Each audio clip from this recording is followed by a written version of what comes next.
All right, it looks like the devil's getting some new toys added to his playbook. Let's talk about it today.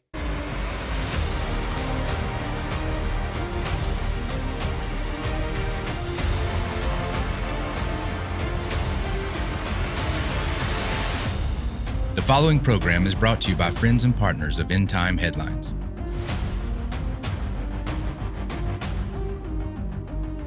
All right, what's going on, everybody? This is End Time Headlines. It is Wednesday, December the 13th. We want to welcome you to tonight's program. Again, I am your host, Ricky Scaparo, the founder and the voice of End Time Headlines. We want to welcome all of our new viewers tonight. Listen, if this is your first time joining us, first time coming on the broadcast, let us know in the comment section below that you are new and where you guys are joining us from. We'd love to hear from you. As always, guys, we want to welcome all of our regular viewer audience, our listeners on Apple and Spotify. And for everybody that's listening and watching, don't forget to download our free app. It's available on Apple and Android devices. This is how you can keep up with our ministry. Download the app, hit yes to push notifications, and you're going to be good to go with every headline and every podcast when it's readily available. Also, guys, before we get started, don't forget to hit that like button, hit that share button. This helps push our material out there on these platforms, helps others to see it. It gets it out there on this algorithm. So we'd appreciate it if you guys did that for us. So tonight I want to talk about, we're going to talk about AI tonight. There's been some new information that's come out, some new reports that we want to cover tonight that's intriguing, scary, all in the same time, because when we look at Revelation 13, and that's where I keep pointing all this, I believe that's the end game for this. I think the end game for artificial intelligence is the revelation of the image of the beast in Revelation 13. So let's talk about this tonight. So being that Christmas season is here, I thought this would be appropriate. Listen to this article from thedailymail.com. The rise of smart toys. The days of board games, the board games are gone. The toys, the trinkets. In fact, a major toy company just recently came out and announced that they're going to make massive cuts. Why is that? Well, one is because we're in a very tumultuous time with the economy. But number two is, look what kids are playing with today. They're buried in electronic devices and tablets and computers and their phones. These days of, G.I. Joe figures. And, when I grew up, it was G.I. Joe, it was Transformers, it was He-Man figures, it was board games, it was playing, you'd go out and play guns with your friends, but can't do that anymore because it's politically incorrect. You can't, we had lawn darts that had the metal tips, can't do that anymore.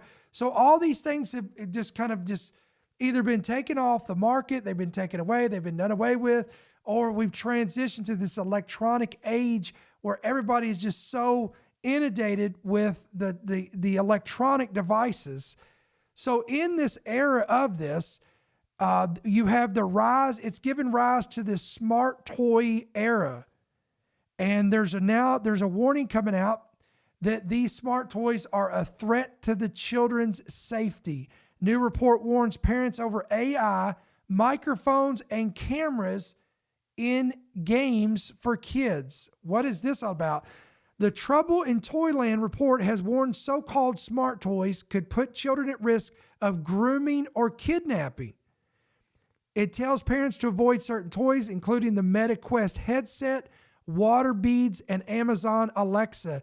All of this comes after a spat of incidents where toys place children in harm's way. Let's check this out. We're talking about Christmas gifts during the commercial break. If your kids got any smart toys for gifts, you'll want to hear this. Privacy advocates are concerned those internet-connected toys are allowing companies to collect data on children. CBS News' Anna Werner introduces us to one mom who missed the fine print.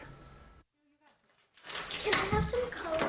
New York mom Katie Taramiji bought what she thought was a cool toy for her daughter Aubrey a couple Christmases ago, something called a fuzzable friend. You hit the button and it speaks in its own special language. Then you ask, hey Alexa, what did my fuzzable say? And Alexa says like it wants to play with toys or something.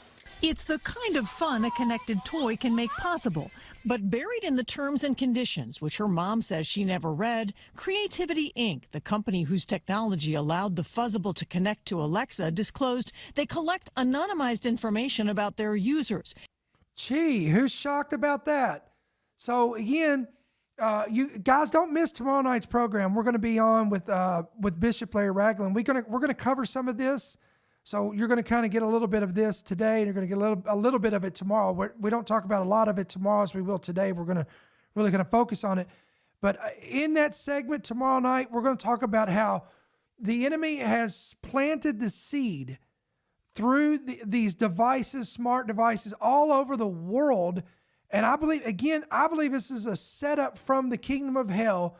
All this technology is going to be used to entrap us and get us in the end when you see Revelation 13 come to fruition. So here you go. Now, again, it's kids. Kids are being targeted. They're using the innocence because most parents ain't going to read this stuff. How many of you guys are reading these fine prints and these things? You're not. Come on, let's be honest. You're not unless you're awake, not woke, but awake. And could generate transcripts of what children were saying. What? I don't like it at all. It's just one example of a growing trend, say nonprofit researchers at the U.S. Public Interest Research Group, or PIRG. Their recent report says smart toys bring new risks, including microphones and cameras paired with significant data collection. PIRG's R.J. Cross. Having any data collected on a child that isn't strictly necessary is really reckless and unsafe.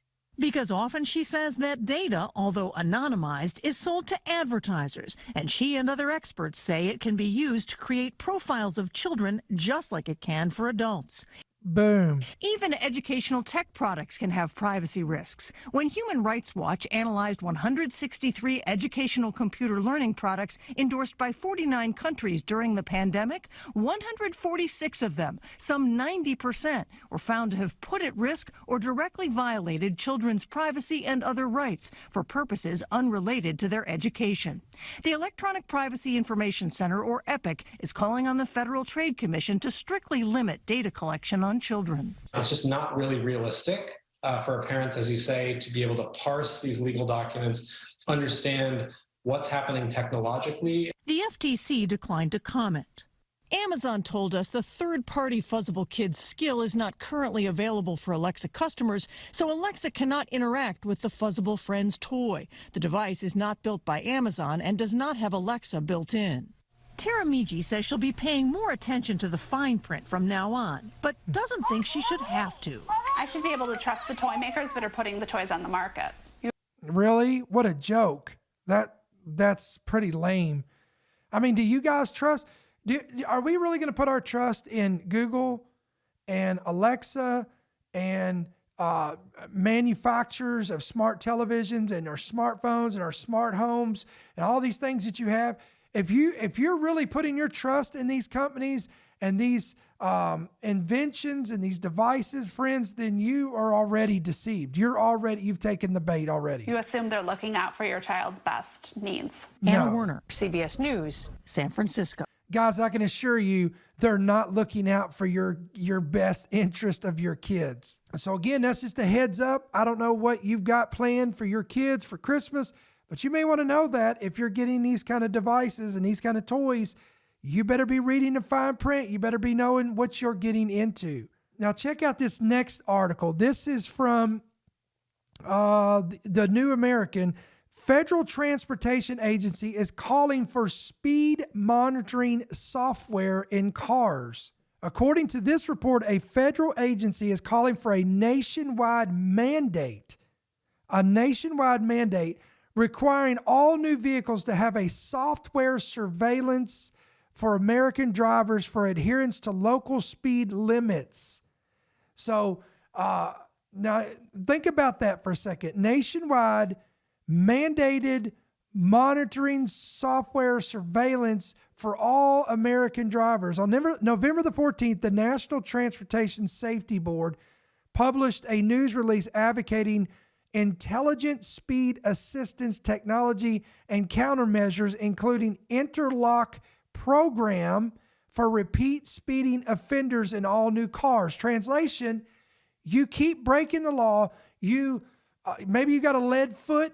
I know nobody's got a lead foot listening or watching, but in case you do, and you happen to go over the speed limit, I don't know if they're going to give you a cushion there, or they're going to give you a 5 mile an hour over the speed limit cushion or leadway, or what that's going to be. I don't know how restrictive they want to make this, but if you keep violating that, it's kind of like, on these new cars, you start going, it automatically knows what the speed limit is because it's already using technology.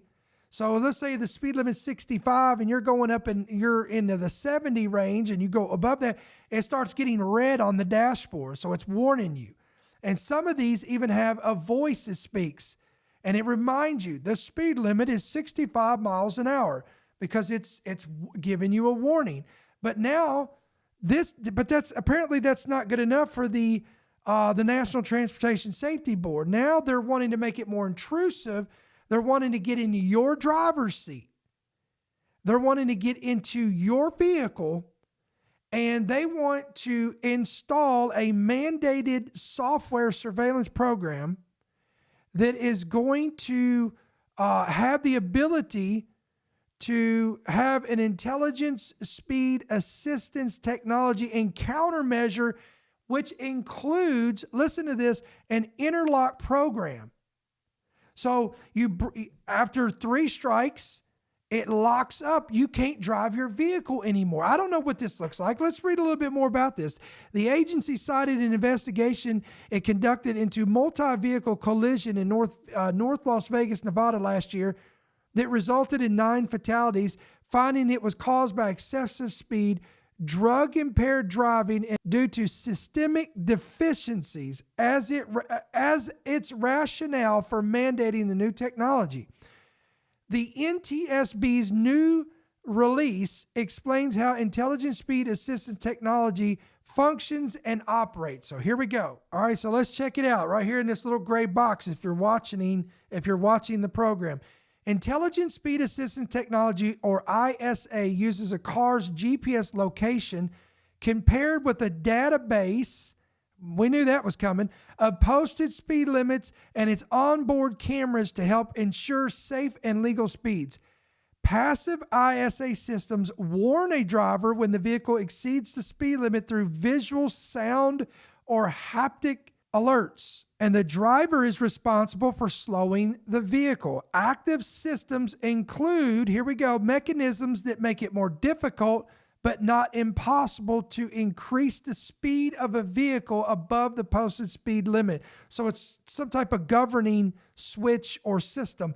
And those that electronically limit the speed of the vehicle to fully prevent drivers from exceeding the speed limit. The NTSB is further urging car manufacturers to install ISA in new vehicles and the National Highway Traffic Safety Administration to promote and mandate such technology, among other recommendations. So guys, how do you feel about that? Hit us up in the comment section below. You guys on YouTube, Rumble, Facebook Live, wherever you're watching this.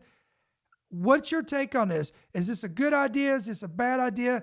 Again, I don't know how you feel about the government, the manufacturing, the intrusions coming into your home, your privacy, your vehicle, every aspect of your life, trying to govern everything that you do. And this, listen, here's the deal, guys.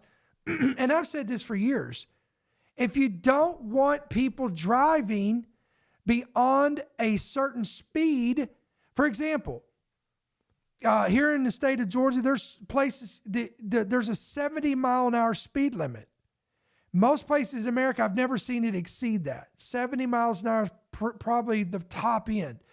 So if you don't want people driving beyond that, why are you manufacturing vehicles that have speeds that exceed 80 miles an hour? Hello? Again, if you don't want that, it doesn't make much sense. Come on, we all know the answer to that. There's too much money involved. Why do you need a vehicle that has a 220 mile an hour speed threshold on it? that it has the ability to reach 220 miles an hour. But yet you can only drive 65 miles an hour. I'm just saying it makes no sense, but we know there's money involved, and that's why you'll never, if they can't do that, they're gonna somehow govern this a certain way. But to me, guys, I don't really want more intrusion into my private life and what I do, what I can't do, and this and that. All right, now let's shift to the more sinister side of artificial intelligence. This has now been fully implemented in society. It's going into every sector of life. It's going to the education. It's going to manufacturing. It's going into retail. It's going into journalism. ChatGPT is out here. It's there. They've been warning about this. But again, some of these articles, some of these reports are just chilling, like this one, for example. ChatGPT was treated like the second coming of the Messiah. Listen to that. ChatGPT, when it was released, it was treated like the second coming of the Messiah, and its impact was a big surprise. This was according to Meta's AI chief. According to this report from Business Insider, when ChatGPT was released, within 2 months, listen to this, more than 100 million users had accessed ChatGPT's website. Now, again, stop. So you don't think you're telling me that people are not going to embrace the mark of the beast? They're not going to embrace the image of the beast when it comes out? When this technology first hit, within 2 months, 60 days, 100 million people embraced this, open-armed, embraced this technology. The report says that the bot's popularity set off alarm bells at Google and kickstarted an arms race between big tech companies. Meta has since released various AI products. We're going to talk about one of them in just a second, including its large language model Llama 2 and AI assistants based on celebrities such as Kendall Jenner. All right, here's some more of this AI technology from Meta. How Meta's new face camera heralds and I quote, a new age of surveillance. Let's see what this is about. The writer of this article said, for the past 2 weeks, I've been using a new camera to secretly snap photos and record videos of strangers in parks, on trains, inside stores, and at restaurants. Well, that's not creepy at all. I quote, I promise it was all in the name of journalism. I wasn't hiding the camera, but I wasn't wearing it, and no one noticed. I was testing the recently released $300 Ray-Ban Meta glasses, and you can see those right here in front of you. That's what they look like. These are from Mark Zuckerberg's social networking empire that made in collaboration with the iconic eyewear maker. Again, this is Ray-Ban. The high-tech glasses include a camera for shooting photos and videos and an array of speakers and microphones for listening to music and talking on the phone.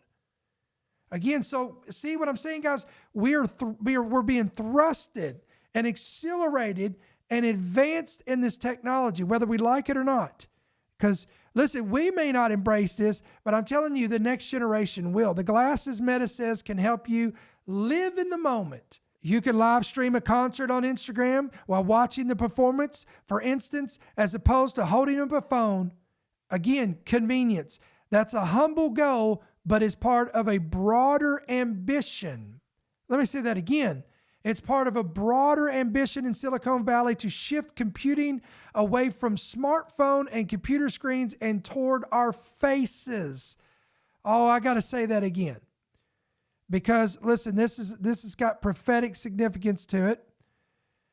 Again, this is a broader ambition in Silicon Valley to shift computing away from your smartphones and computer screens towards our faces.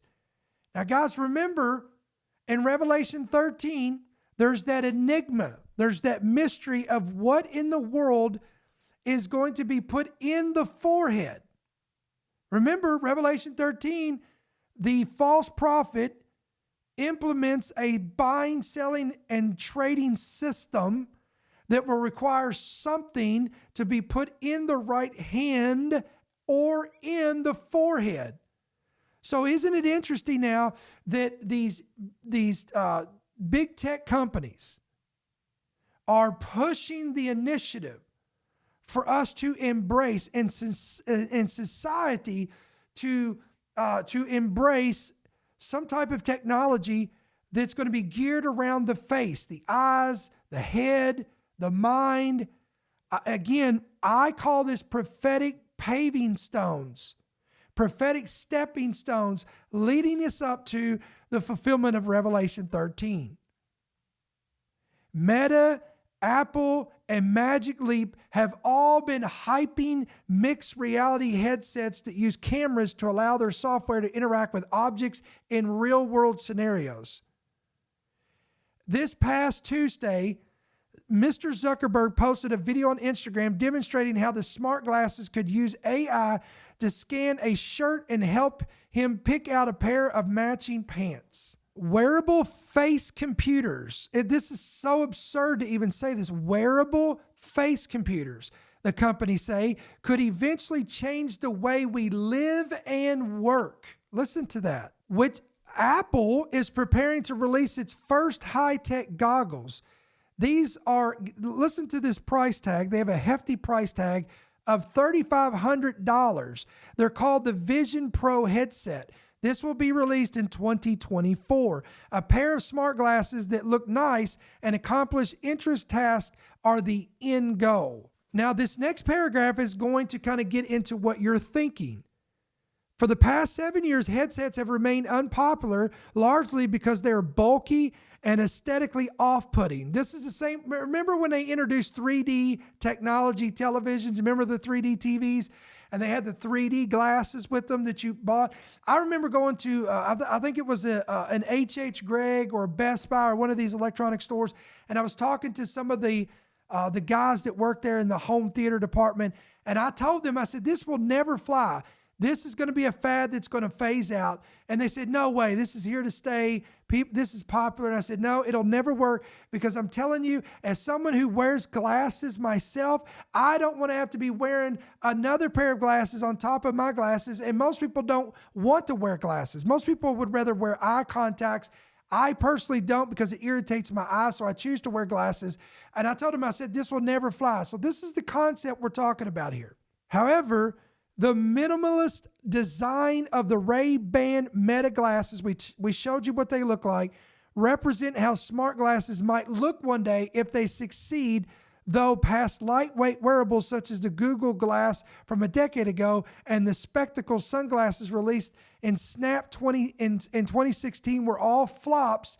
Sleek, lightweight, and satisfying hip, the Meta glasses blend effortlessly into the quotation. So again, I would not be surprised, guys, if this flops. They're going to keep pushing this.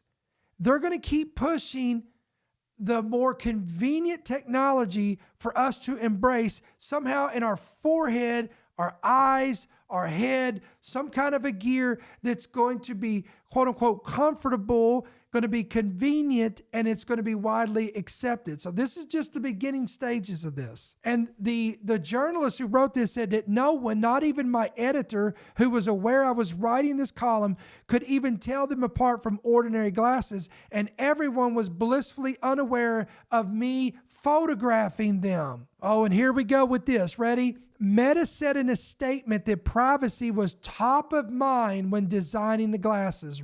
Sure it was. I mean, because after all, Meta and Facebook and Zuckerberg have a long history of putting the privacy of individuals in the first criteria and at the top of their priorities. And then how about this report from Axis? The first humanoid robot factory is about to open, and it's not just in China. It's right here in the United States of America. According to the report, a factory is planning to pump out 10,000 two-legged robots a year. Not 10,000 one shot, 10,000 every year. And it's taking shape in a place here in the United States of Salem, Oregon. Why are they creating these robots? To assist Amazon and other giant companies with dangerous hauling, lifting, and moving. Again, taking more jobs, of course. According to the report, Agility Robotics says that its RoboFab manufacturing facility, again, going to be taking place in Salem, Oregon, will be the first, not the last, the first to mass produce humanoid robots. Now, this is going in the same direction as China. Beijing recently announced a goal of mass producing humanoid robots by 2025. So this is going throughout the whole world now, guys. This is the new normal.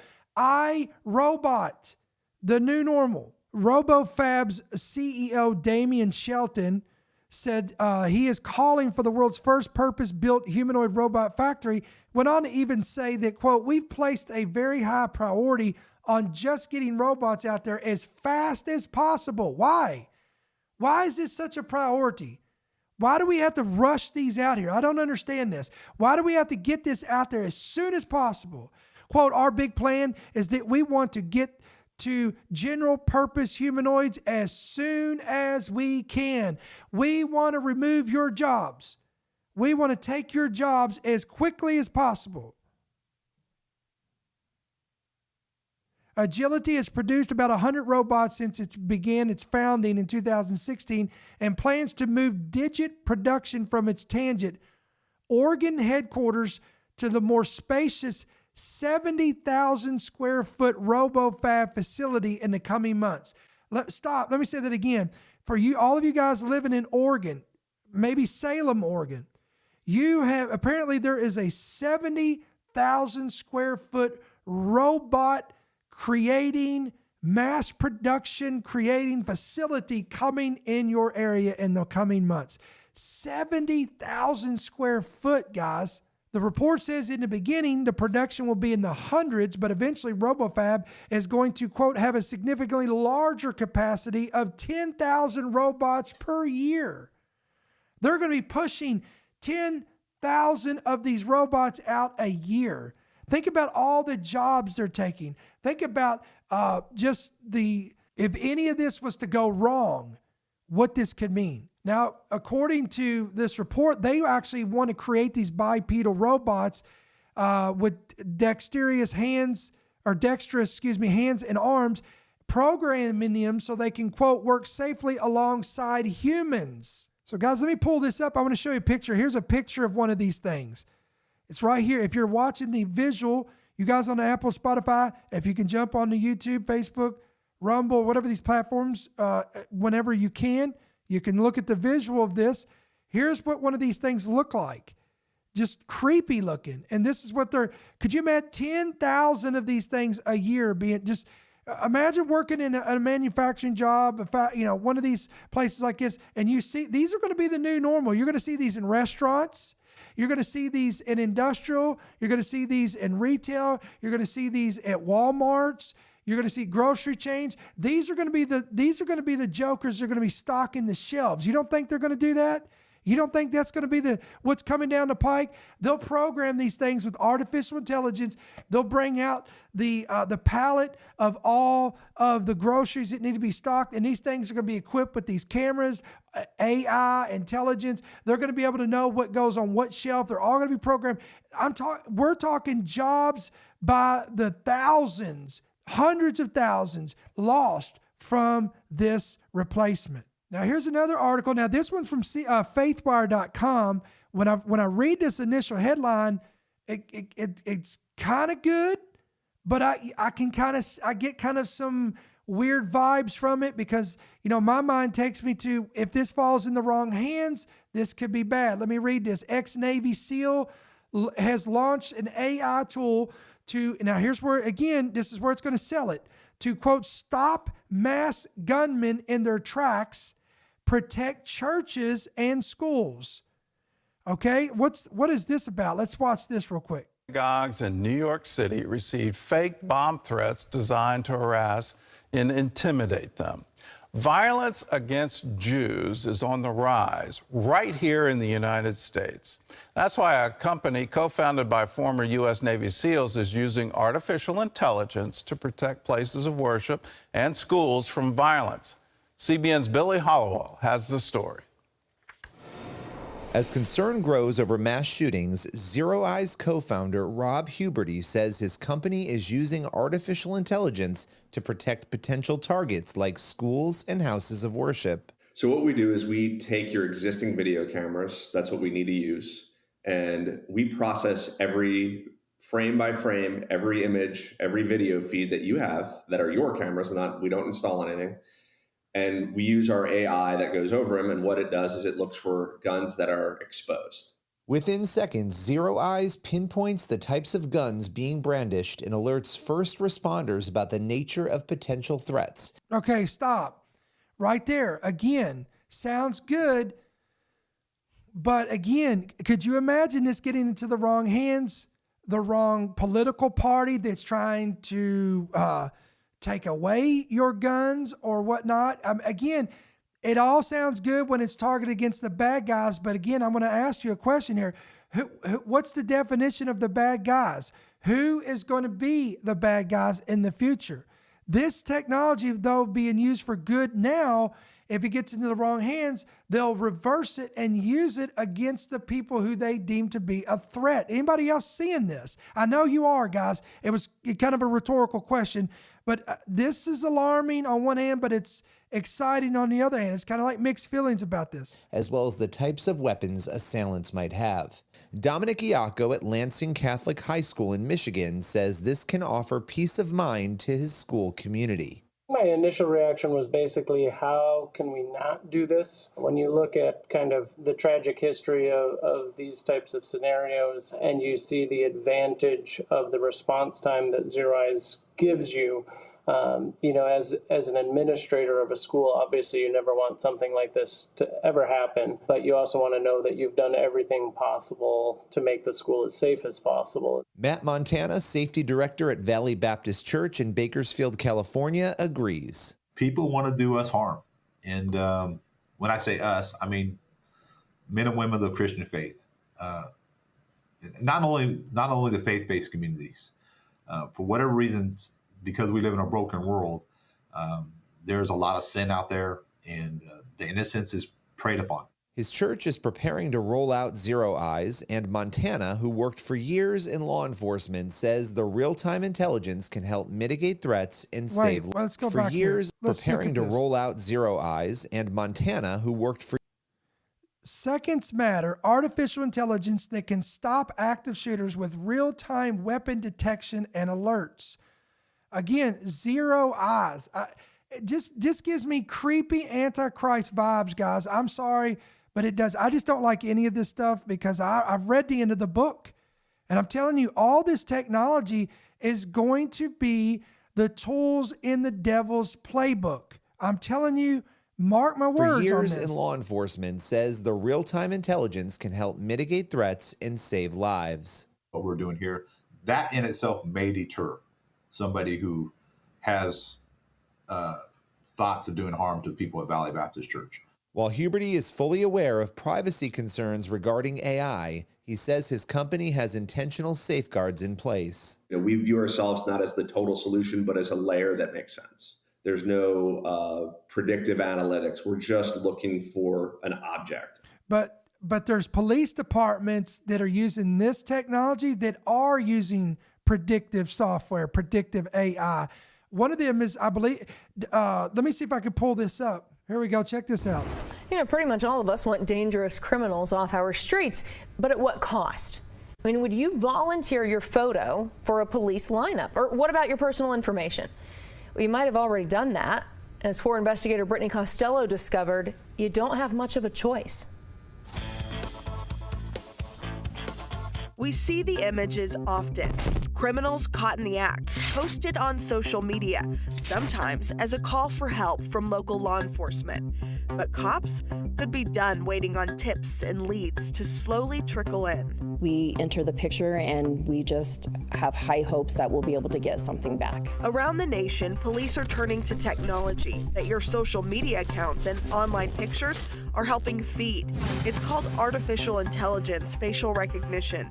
And in New Mexico, a company called Clearview AI is at the helm. Cecily Barker is Deputy Chief of Investigations at the Albuquerque Police Department. We are seeing a huge success from it in cases where we wouldn't otherwise be able to identify someone. APD is now among a handful of local agencies that pays for access to what Clearview AI claims is a worldwide database of more than 40 billion images in a database where they're using this technology to identify billion people. Photos, pictures you may not even know existed. It's tech that led to the recent arrest of Malcolm Alonzo. He's accused of recording people inside Walmart bathroom stalls.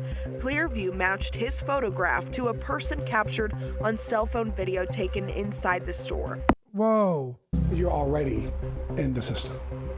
Whether it is you're already in the system. Listen to this. System that involves a conviction, an arrest, or being a member of the community on social media.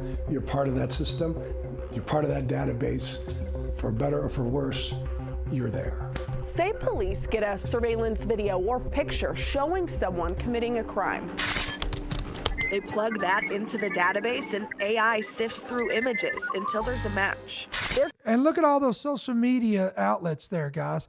You got Instagram, you got Telegram, you got TikTok, YouTube, Pinterest, Twitter, X, whatever, Reddit.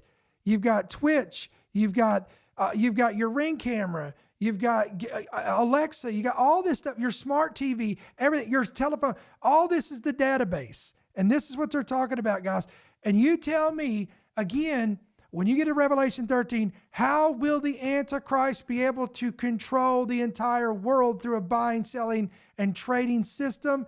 Here you go, ladies and gentlemen. Into the database, and AI sifts through images until there's a match. There could be many matches, even more than one picture of the same person. It's pretty amazing what it can do. It can get pretty good at seeing distinctions between even identical twins, but it's not perfect. All right, but they're tweaking this, guys. Don't think that they're not going to make this more and more accurate. On that note, let me give you one final report. I remember when ChatGPT came out, when it was released, these guys on the inside were saying they held this like the second coming of the Messiah, right? Well, now Google has just released, let me pull this article up here.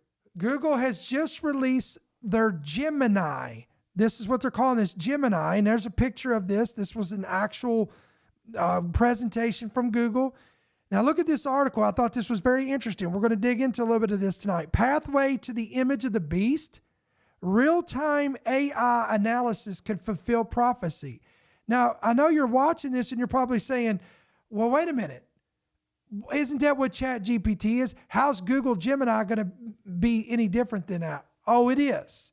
It's taking it to the next level. Intelligence companies are currently developing even more radical ideas as Google releases its most powerful AI model to date. The tech giant launched Gemini just last week.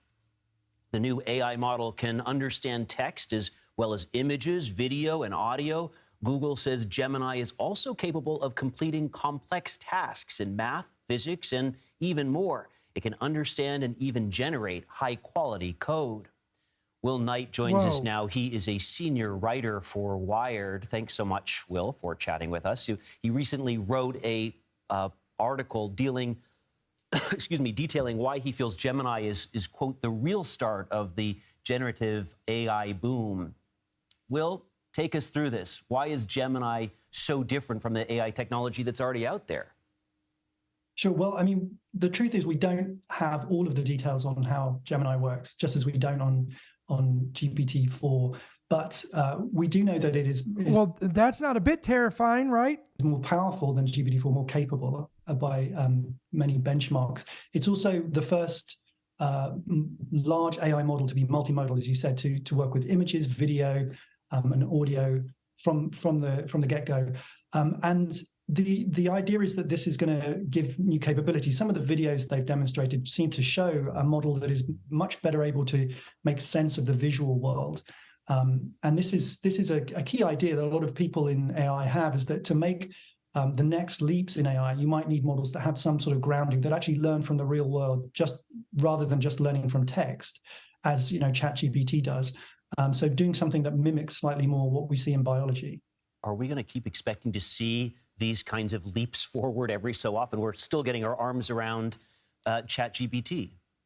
Yeah, I think that's actually just the most important question is, how much this is going to continue. And it seems that we've had these advances which have come with much larger models and more data, but that seems to be plateauing somewhat. And so when I talked to the CEO of Google DeepMind, Demis Hassabis, he was talking about sort of new ideas that they're going to draw on to try and fix some of the problems you see with things like ChatGPT, to stop them hallucinating, to make them better able to plan, to give them a memory. So taking sort of new ideas and for them to be able to plan and have a memory, folding them in, that's what I think could be very exciting, because that could take these technologies in fundamentally different ways. So rather than just have new, slight improvements, you could see something more powerful. But it's not certain at all as yet, how much more continued improvements we're going to see. All right, so I went through this article. I'm going to pull out some highlights here. And again, guys, some of this stuff you'll hear tomorrow night when I talk to Pastor Larry Ragland, because we got into a little bit of this. So just bear with this, because we wanted to address his audience, the big picture. And tonight we're dealing with our family here with the End Time Headlines.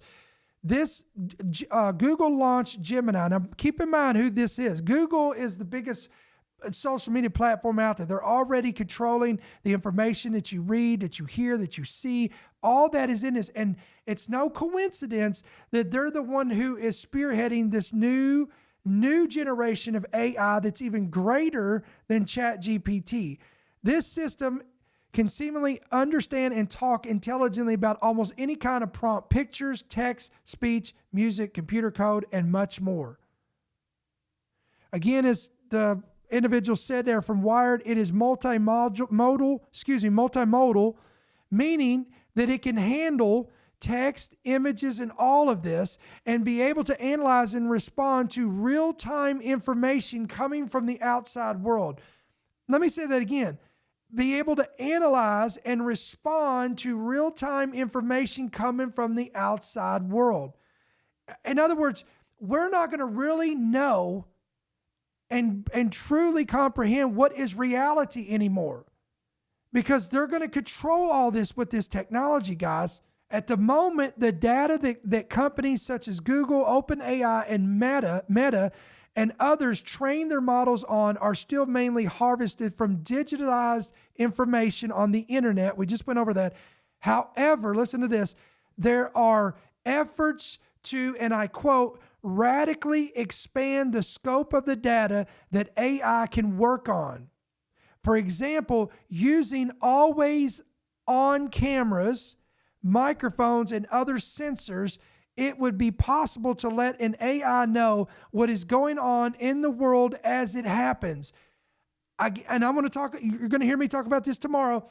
All of the smart televisions, the phones, the computers, the accessories, your kids' AI toys, all of this stuff that has the microphones, the cameras, everything. It's all been planted in our homes for all these years. And it's leading up to the climax of where I think we're going prophetically. This new Gemini system has shown that it can understand real-time content, such as live video and human speech. With new data and sensors, AI will be able to observe, discuss, and act upon occurrences in the real world as it's happening. Now listen to this. Keep this in mind in light of what the report we talked about earlier about they're wanting AI technology in our vehicles to govern our speeds. Listen to this, and let me pull this up and I'll let you read it with me. All right, the most obvious example of this is with self-driving cars, like some of these Teslas now that are out there, which already collect enormous amounts of data as they are driving on our roads.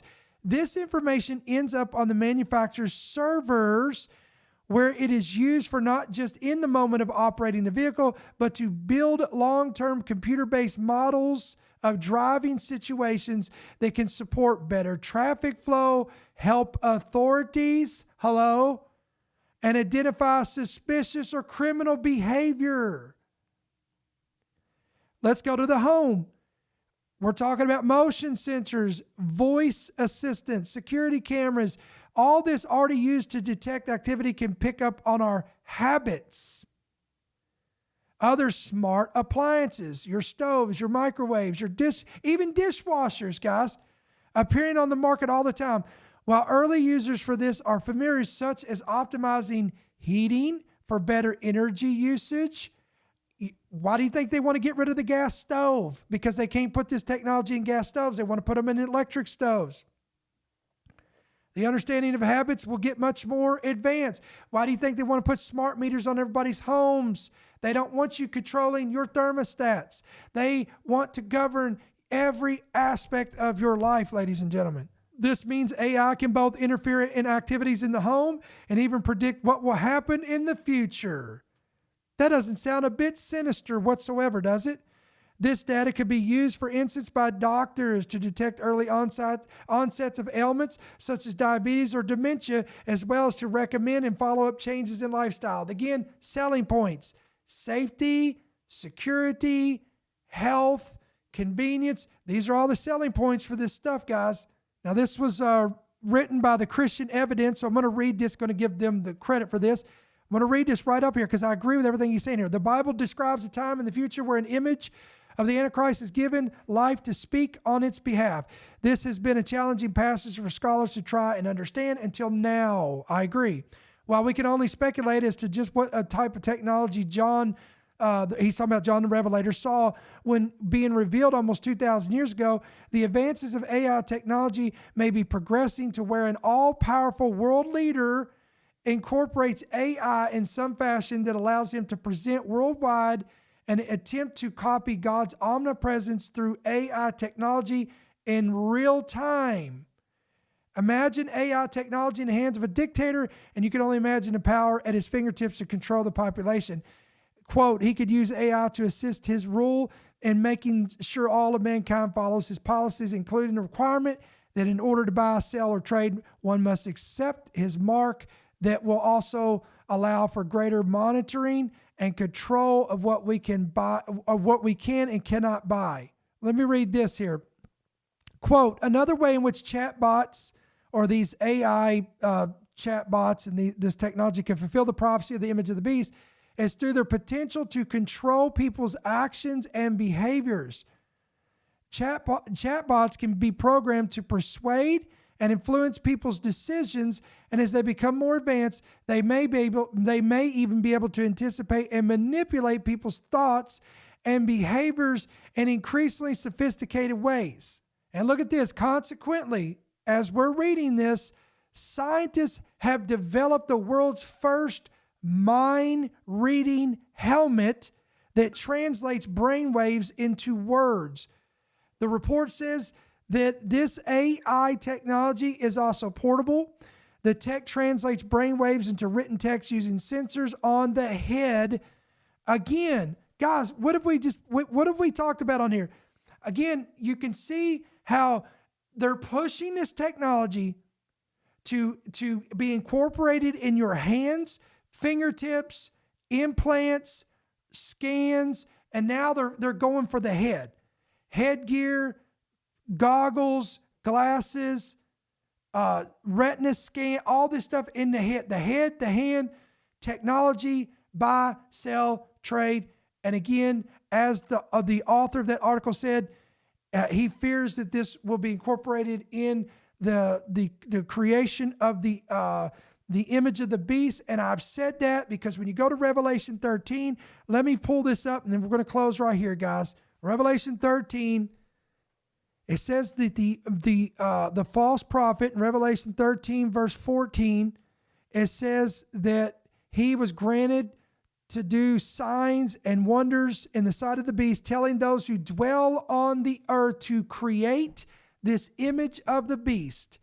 And it will have the capacity to be able to both speak and cause as many as would not worship the image of the beast to be killed. Again, you've heard me emphasize over and over again that there will be people in the world that will possess the knowledge, the information, and the resources to be able to create this demonic image that will be put into the heart of the false prophet and the Antichrist to create during the tribulation that will cause the world to worship it. And if they don't worship it, the Bible says they will be terminated. So listen, guys, endtimeheadlines.org, endtimeheadlines.com. Again, guys, please don't forget to download our free app. It's available on Apple and Android devices. This is how you keep up with our ministry. Hit yes to push notifications. You're going to be good to go with every headline, every podcast when it is readily available. And again, we're all over the place. We're on Facebook, Instagram, Twitter. Again, while we remain on here, we're on Instagram. We're on Telegram. We're on places like Rumble. This is an alternative video platform. By the way, Rumble just got hit with a cyber attack yesterday. That's why we weren't able to get our video up yesterday. But hopefully we're back up today. So we got that going. We're all over the place. Again, find us on these social media outlets. Get our app. This way you can keep up with all we're doing. And of course, guys, if this ministry is a blessing to you, it informs you, it equips you, it encourages you week after week after week, please pray about becoming a monthly partner. Some of you, our ministry is your home church. We just ask that you do what the Lord would have you to do. And you can do that two different ways. You can give electronically through the app or through the main website, or you can simply give by check or money order, and you can make that out to End Time Headlines right there on your screen, P.O. Box 1391. That's going to be Monroe, Georgia 30655. So listen, guys, we love you guys. Again, don't forget, tune in tomorrow night, 7 p.m. Central, 8 p.m. Eastern. It's the second week of the month. That means we're going to be on the Big Picture program with Bishop Larry Ragland. So we're excited about that. We're going to be on his program tomorrow night. We're going to broadcast it right here so you can watch it here as well. So tomorrow night, 7 p.m. Central, 8 p.m. Eastern, we'll be right back here, same place, same time, same channel with another great program. So until then, may the Lord bless you, may he keep you, and may his countenance shine upon you. We'll see you soon. Thank you for listening to the End Time Headlines podcast. We pray that you've been blessed and equipped by today's message. For more information about how you can help partner with our ministry, please visit endtimeheadlines.org.